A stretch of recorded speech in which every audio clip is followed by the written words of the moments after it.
Really excited to meet and introduce to you Freddi Donner. Freddi is a certified professional executive coach. In addition, she is Myers-Briggs Type Indicator Administrator, otherwise known as MBTI. And today we're going to be talking about what is MBTI and what do all of those 16 letters mean. So first of all, let's welcome Freddi. Freddi, thank you for joining us today. Thanks, Anne. It's a pleasure to be here.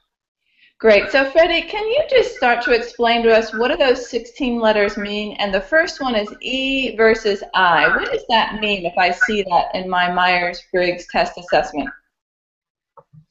Well, first of all, just in a very light overview, the Myers-Briggs is a great tool to help you understand your natural preferences for how you collect data and make decisions. So collecting data and making decisions. So it is an indicator of some personality traits. It is not a predictor of personality. But let me get more specifically to your E versus I. So the first letters in the Myers-Briggs profile is E, which stands for extrovert, and I, which stands for introvert. And the E portion is an indicator that you get your energy from extroverted activities, a lot of action, very outward focused, very people focused. You get your energy from outside of your world, very expressive type of personality. Whereas your introvert is a little bit more reflective. They get their energy by being alone and within themselves. And so quiet time for them is how they recuperate and restore and revitalize their creativity and their energy and their ability to manage through high demanding times. Generally a little more on the quiet side, not getting their energy from being around lots of people. They really want to be a little bit quieter and in isolation.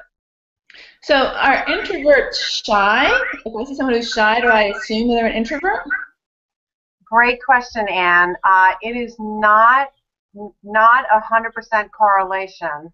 It could be an indicator, but just because someone's shy does not mean that they are automatically introverted.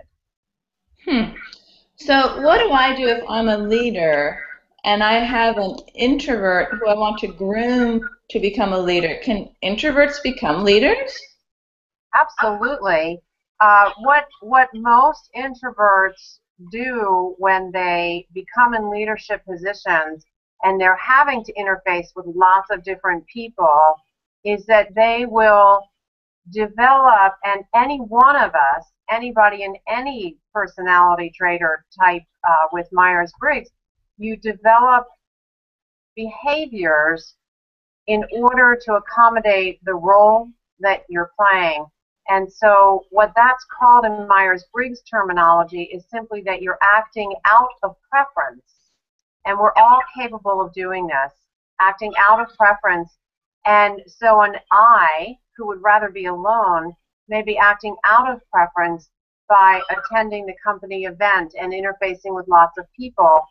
It just means that they're modifying their behavior in order to fit the role, but their preference is still to have quiet time.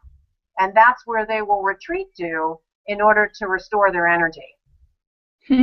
So, Freddi, where would I see a conflict between E and I? Where would it show up in an organization? One example that I see frequently, being an E myself, is that E's are pretty much now focused. They're very action oriented and a little bit more the go, do something, then think about it, and then do something. Whereas an I is, let me think about it for a long time, then I'll do something, then I got to come back and think about it. So an E who wants to go into action right away could be in conflict with an I who needs more time to process the information. So that might be in making a decision about a particular project, whether or not to go forward. If you ask an I to make a decision on the spot, the answer may be no, only because they have not had time to go within themselves to really process. So what does that mean for give me? the eyes more time to think. Thank you. That's exactly what I'm going to ask. So we need to give the eyes more time to think in order to let them do their best thinking for the organization. Right, right. Great. Well, Freddi, thank you so much. This has been fascinating. Okay, Everybody else, stay tuned. We're going to go through all the other letters, so stay tuned and watch our next video to learn from Freddi about what does it mean to be an S, as in sugar, versus N. So stay tuned. Thank you, Freddi. Thank you, Anne.